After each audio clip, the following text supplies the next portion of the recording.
Welcome to ET with GOTB. Well, there were no cup sets in the fourth round of the FA Cup, but there were plenty of goals. Let's get into it. I'm Rachel. I'm Sophie. And this is Extra Time with Girls on the Ball.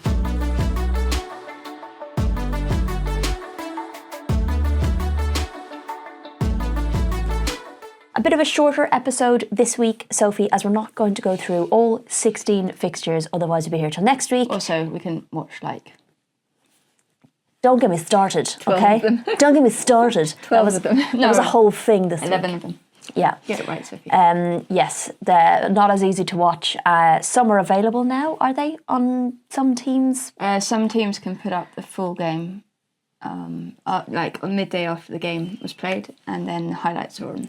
Okay, perhaps we'll touch on that a little bit Women's FA Cup account later on.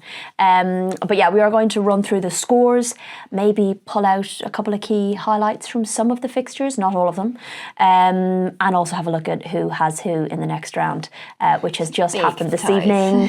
No spoilers, please. We'll also have a quick look ahead to the Subway League Cup semi-finals, which are happening this week as well.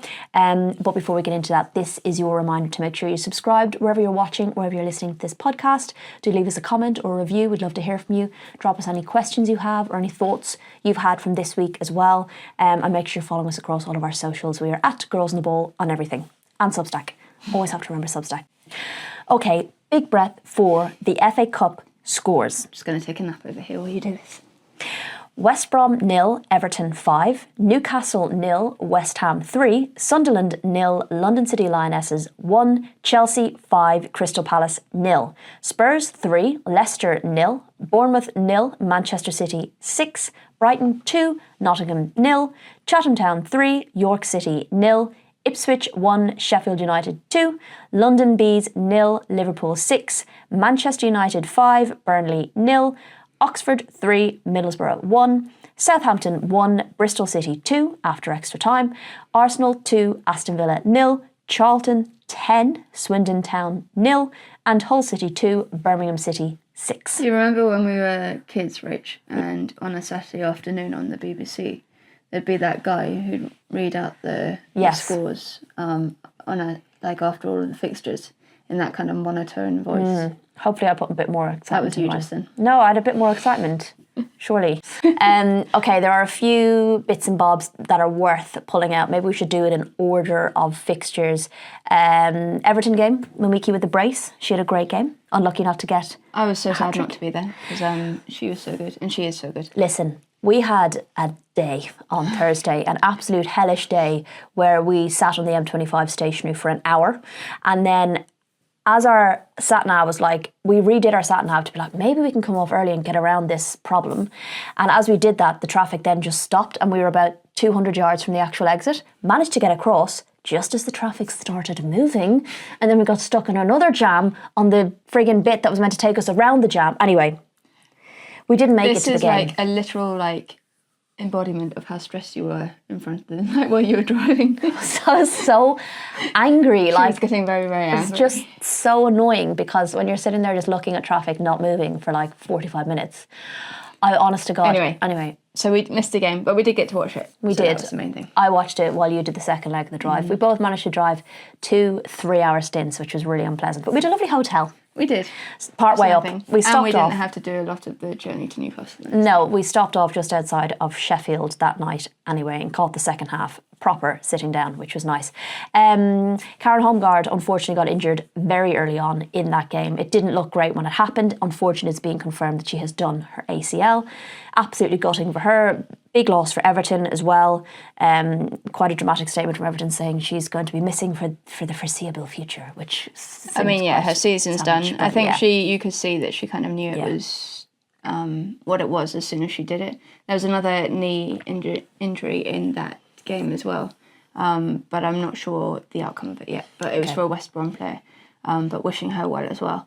But yeah, good performance from Everton. I think needed performance from Everton. They look good going forward. They were wasteful at times though, which has probably sums up their season a bit. Tony Payne had a couple of chances which she should have put on target, but she scored, so that will give her a lot of confidence. Nice goal for young Izzy Hobson as well, Everton Academy product, and she will be delighted with that. Do you know who played well as well? Mel Lawley. Didn't she get brought back from loan at Burnley, and she had an assist? She came on in the second half and she was really well. Really bright, and I think she told club media at the end that she was so happy to be back. So another player who picked up an injury, but I think it was at the weekend, was Katja Snoyce as well. So that's not good for Everton to lose her. That was last weekend, especially with all of the... But thankfully not the Achilles that we feared. Not as bad as we thought. It's but like an ankle 3 to 6 weeks, I think. But with all the stuff going on with Kelly Gago, which is yet to unfold, not ideal for them to be losing someone up front. Okay, we did do Newcastle, West Ham. I'll be honest with you, there weren't loads of key takeaways from that. I think Newcastle did very well. First half especially. I think, given that they hadn't played since before the Christmas break, they came out with a real intensity, and the possession stats were really close. I think it was like 49 point something, 51 point something. So they were really close. They actually created a bit more, I think, than their opponents. But they just didn't, they lacked that kind of finishing touch. And they had the first big opportunity of the game, and it was, I think it was, sorry, the cat. Ignore. He might join us on the time. He might join us. I think it was Beth Lumsden, lovely ball over the top, and she just couldn't quite connect with the shot. So they had opportunities early on, but when you're playing a more experienced team like West Ham and you're giving SA that kind of space down the left side, you're asking for a bit of trouble, I think. I do feel for them not getting on the score sheet, but an important win for Rita Guarino to get a win under her belt was key. Then we also did Sunderland versus London City, a tight affair, but the big talking point for me out of that one was that Daniela van de Donk made her debut for London City finally. She looked delighted when she got on the pitch, and you had a good chat with her afterwards. She was very reflective and very honest about her return and how pleased she is to make her return. Yeah, she said she'd been considering her future in football, I think, because her body had obviously gone through a lot in the last few years, and I guess you reached a time where you, especially when she's a bit older now, when you start asking those questions. But she looked delighted to be back, and everyone looked delighted to have her back. Yeah. I thought Sunderland also played pretty well. They were very resilient, very good in the air, which is what London City were trying to do to break them down. They were trying to get crosses in and corners in. So many corners in that first half, my God.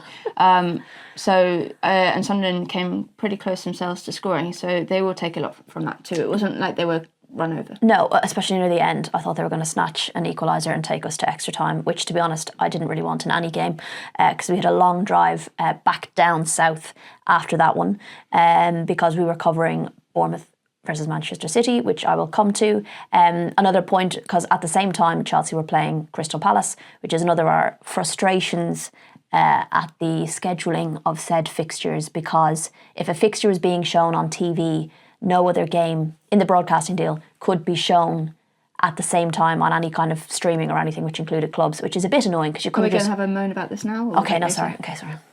Anyway, the point is Chelsea were also playing at the same time against Crystal Palace, and Sam Kerr scored a brace, which will be great for her because she started and got the brace, so potentially seeing her find her feet again, which Chelsea will be delighted with. Pretty simple for Chelsea, I think. Palace, I think, probably have their eyes, they will never admit it, but their eyes are on that promotion place in the league, and they've got a lot to do in WSL too. They're playing really well at the moment. They've moved up the table, but they've still got a bit of way to challenge for the top. They really need to get that focus on that, I think. Signed Hayley Ladd, didn't they, as well? They did. Big signing. They've made some good signings this and another Irish youngster as well. Kelly Brady. Another good one for her. So, yeah, that's right. Next one. I'm going to touch on Bournemouth Manchester City. Not that there was like loads of talking points, but we covered that game. It was in, remind me, AFC? Totten. Thank you, Totten. Not in Bournemouth, which was definitely a bone of contention, I think, with Bournemouth fans, and rightly so. I think it could have been played there. I think it was more as well the explanation in order to protect the pitch of the Vitality Stadium, and I think, especially as a historic women's football fan, it's always something that will always rankle with you. You swear we're out there playing in friggin' stilettos. It's such a stupid excuse. Honest to God. Playing a game of football. It's not rugby. These kind of, like a Premier League pitch, will be able to sustain 100%. That kind of, an extra game here or there. But to be fair, it was a great atmosphere where they were. They packed it out. There was over 2,300 fans, am I right? Something like that. And it felt like a proper FA Cup fixture. Yeah, when it's like 3 rows deep. Standing around the pitch. Rows deep, standing around the pitch. You get like that proper intimate buzz. And what I enjoyed was I was allowed pitch side, which I hadn't been at the other games, which was quite cool. But the annoying thing was we had to shoot from the side. So I literally, you know, if the lino had taken a step back, I'd have been in trouble. Players warming up in front of me, some balls coming out where, you know, when you're just kind of like, it whacks the sideboard beside you and you're just like... Almost died. Yeah, but it's quite enjoyable because you like really feel part of it. So despite the scoreline 6-0... I really enjoyed the game. I thought Bournemouth also gave a good account of themselves. Especially in the opening kind of 20-30 minutes. City are like always going to be too strong with the attack that they had. And I do like that Andre Yeglets didn't like... just play his youngsters. He gave it the respect and he gave Bournemouth their moment in terms of playing against Bunny Shaw and playing against Viv Miedema, Lauren Hemp, you know, those kind of players, Yu Hasagawa, they all start, well, Viv came on, but they all started, and I think that was a really, like, for a Bournemouth side, they want to be playing against the best City team as well to add to that moment, and I think that was pretty cool. And they actually went toe-to-toe with them pretty well in the first 20 minutes. There was a flurry in the final part of the first half where there was some goals within like 3 goals in 3 minutes. They fell apart in that last 5 minutes. And I think it all just got a bit too much for them. But for good parts of that first half, they did well. They created some opportunities. Jenna Markham came really close. She just couldn't get the power on her shot. And Sophie Quirk, I mean, what a player. She was They did have a couple of shots on target. Every time she took the ball down, it was like an immaculate first touch. Yeah. So she caused them some problems as well. But yeah, City did what City do. And they got clicking in attack and they started finding their groove. Shout out to Miedema as well, who didn't take part in the warm-up pre-match. She sat on the bench, did warm up at half-time, came on in the 50th minute and scored in the 52nd. Came on the 55th minute, scored in the 50th, whatever it was. She scored 2 goals and scored 2 minutes after coming on. So who needs warm-ups? All right, that was one of the talking points. The next one, oh yeah, shout out Chatham Town. Oh my God, getting into the 5th round, historic run for them, beating York City 3-0. We will come on to who they've gotten in the 5th round as well, but that is definitely worth pointing out. I think they had 1,600 fans because they had the home tie. So pretty special occasion for them and one to be remembered, I think, especially going into the next round. Congratulations getting into it. Brighton 2, Nottingham Forest 0. As expected. Yeah. Dario Vidicic wasn't there. He's off on leave for a private family matter. So Chris Roberts took over. Hope Dario is okay. Yeah, thoughts with him and his family. I'm not going through each one, Sophie, by the way. No, I thought you were going to give the scores, though. I did the scores. Oh, okay, you did them already. We had a whole bloody joke about it. You just literally switched off, did you? My brain is you leave me with the running order. Sorry. I'm the one that writes it. Okay, I'm going to touch on Liverpool beating London Bees 6-0 because Denise O'Sullivan signed for them the night before, which I was delighted to see. I did wonder if she'd come over on loan, but no, she's put pen to paper, which I'm very excited about. And she bloody scored in her debut 6 minutes in. Are you going to have to get a Liverpool shirt now? No. With O'Sullivan on the back? No. Because you've got an Ireland shirt with O'Sullivan on the back. Yeah, which is fine. I don't need to go out of that. They also signed Marta Thomas on loan, am I right in saying that? And she scored a goal on her debut as well. There's also some special goals from Bergstrom as well. I would recommend going and checking out the highlights. She scored 2 absolute peaches. But a really good sign for Liverpool, obviously, have been struggling. They could be some very important signings for them. Mm-hmm. And I'm just delighted Denise O'Sullivan is in the WSL. Greedy me. Speaking of special strikes, Mela Tizier scored an absolute wonder goal. Another one you should go and check out. Go check out all the highlights if you've half an hour on your hands. But that one especially, I wanted to give a shout out to that because that was a special goal.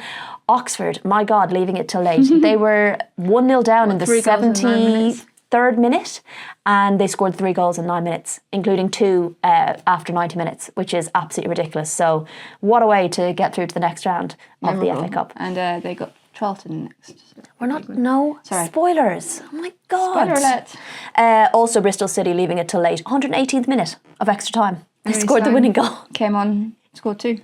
Okay, in case you hadn't known, given Sophie's desperate to tell you, the 5th round draw was tonight. There are some tasty fixtures in here, seriously. Manchester City versus Sheffield United, Liverpool versus Everton, Chelsea versus Manchester United, Oxford United versus Charlton Athletic, West Ham versus Brighton, London City versus Tottenham, Birmingham City versus Chatham Town, and Arsenal versus Bristol City. Now, I know some of the clubs who are maybe further down the tiers like the idea of welcoming a WSL team to their home ground. But equally, on the other side, if you're making a bit of a historic run, you probably don't want a WSL team to face in the 5th round, right? So, I'm not saying these are going to be easy fixtures by any stretch of the imagination, but Chatham Town have got Birmingham City and Oxford United have Charlton Athletic. Absolutely not easy. Birmingham City have bought big as well in the winter transfer window. So they've made a lot of signings, brought in a lot of international players. So it's going to be a big challenge, but that's what the FA Cup is about, right? And travelling away to St Andrews as well, that's going to be a big moment, I think, for Chatham Town to play at St Andrews, to have that moment.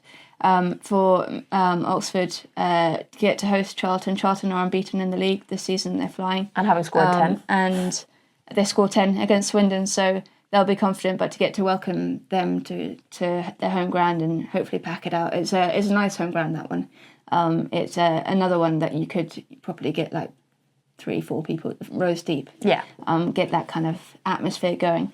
So that will be exciting for sure.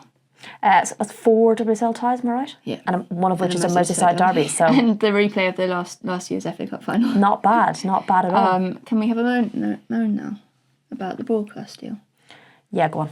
So, going to qualify this saying it's absolutely brilliant that the Adobe Women's FA Cup has got its first standalone broadcast deal. Immense, incredible. TNT Sports have committed to show 19 games in this campaign. They showed 1 round in the last 3 rounds, I think. They showed 4 this time round, and they'll keep doing. And numbers. Channel 4 had one as well. And Channel 4 have 1 game around from the 3rd round. They share it. So you have it on free-to-air TV. Can I ask a question? Because we were obviously out at the games. Did TNT and Channel 4 show the same game yesterday? Yeah, because they're just sharing the rights. They're sharing the rights to one game. Okay, because I was going to say, why would you show the same game? So fine. So, and it's on free-to-air TV, which is important. So it does mean that the Arsenal game was the pick on the Sunday, Arsenal-Aston Villa, but it did mean that any game that kicked off at 1 p.m, or clashed, or 2 p.m. Or would be on at the same time.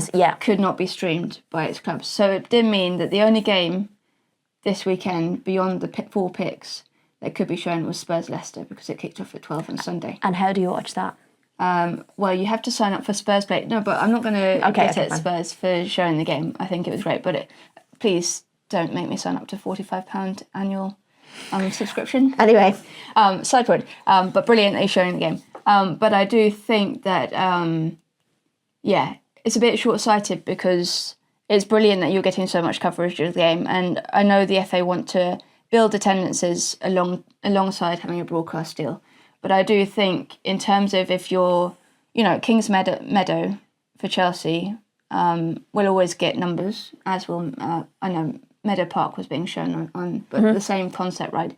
There were good attendances across the league. But I do think if you're thinking about growing audiences and you're worried that the audience on a stream will take away from the audience of the broadcast of TNT, I'm not sure quite how that correlates, because an average Chelsea fan sitting at home on a Saturday afternoon, if he gets a message in, or she gets a message in their app saying, we're streaming Chelsea against Crystal Palace, watch it on the app, and they tune in, and then you've got a Chelsea fan hooked, or you bring them in and it's an entry point. Those Chelsea fans aren't going to turn on the TV necessarily and watch London City against Sunderland. It's just there are different kinds of audiences around. So I do want to, I do think maybe the restrictions, especially at this stage of the competition, where it does mean that you can't watch your team play against a lower team that you don't normally see. Can I follow on your point?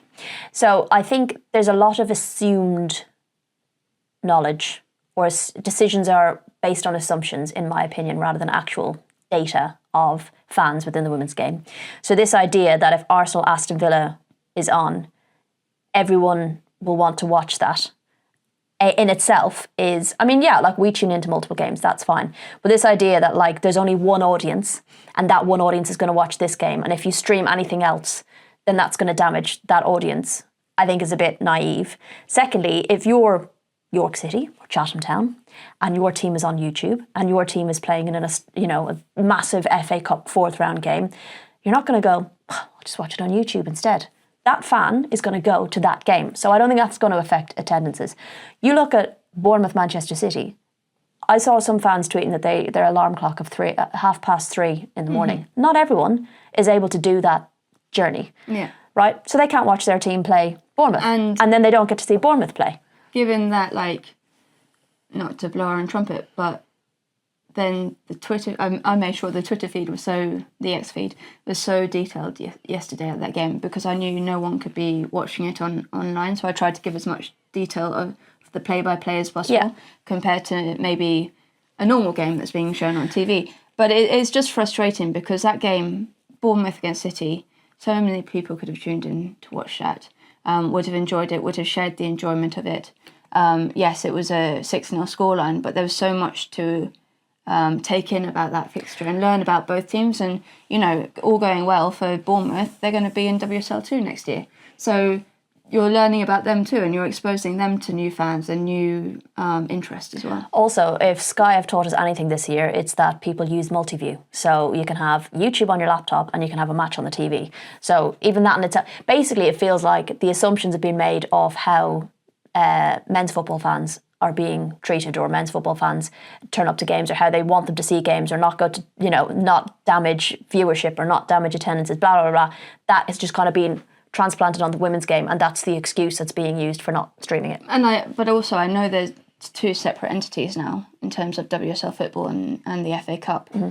But WSL football haven't thought about, well, they say they have, but it doesn't feel like they've thought about fans in terms of the scheduling this season, in terms of the 12 o'clock kickoffs that are a nightmare for anyone travelling to a game outside of their own city. So it feels like they're prioritising broadcast on the one hand over there, and then prioritising broadcast, but also attendances on this side. And it doesn't, there's like a weird difference there. But also, in all of that, if it turns out that this is what the broadcasting deal is, there can't be things on at the same time, fine. Adjust the kickoff times. Put a game on at 12:30 and a game on at 3 or 2:30. I don't understand. Or put Arsenal. If Arsenal, Aston Villa was always going to be the broadcast pick, stick it on at 3. Yeah, and then other games could have been anyway. Or stick that one on at 1 and put the others on at 3. That's our gripe. I just think, and people will tell us, attendances, blah blah blah. I get that, but I don't think at this stage of the competition.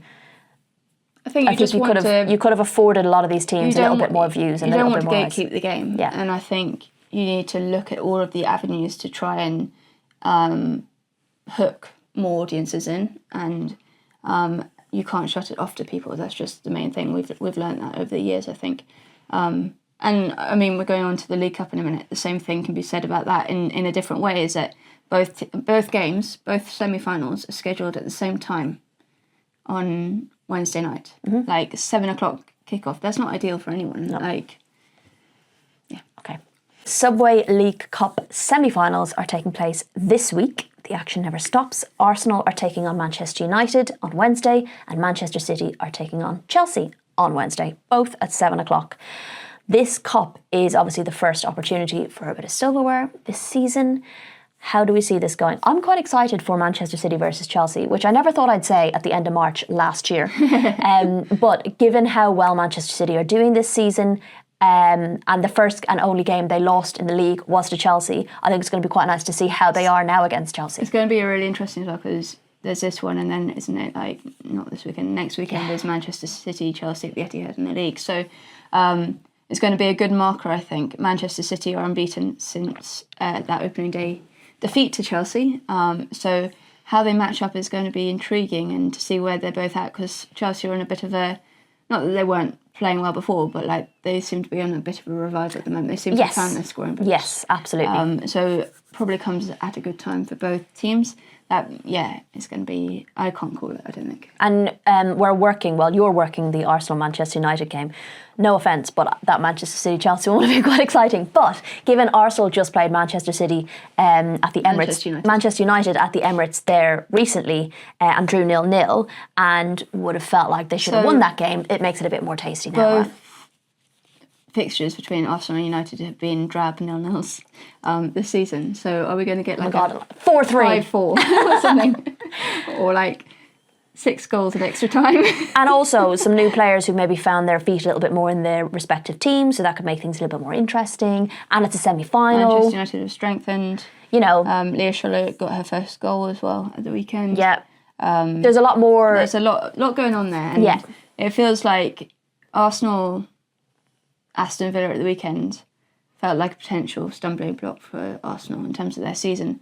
This is another test for them in terms of their season, and for Manchester United as it goes. They're both, not doing as well in the league as they would like, and they've both got a lot of improvement to do, I think. So this will be a good marker against each other to kind of give you a taste of what's to come in that battle between third and fourth as well. And then looking ahead to the weekend, we are doing Chelsea-Arsenal. Yep. Because the exciting fixtures never stop. And then we're doing London City, Man City. Okay. Whew. So basically like seeing 3 of the 4 teams that are taking part in the Subway League Cup midweek.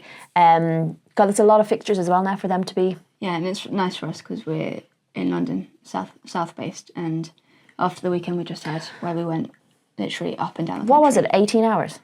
Something like that. And we literally did the length of the country twice. So to be at home, to be down south. A bit more settled. A bit warmer, maybe. I was very, very cold in Newcastle. Yes, which was to be expected. But it does mean, no doubt, we're going to have plenty to talk about next week. I said it was going to be a shorter episode. I actually don't think it was. With our rant. It was. Okay, sure. Again, make sure you're subscribed and following because it means you won't miss any future episodes. And when we drop some bonus ones, which we might do soon if you're very lucky. Otherwise, we will chat to you all again next Monday.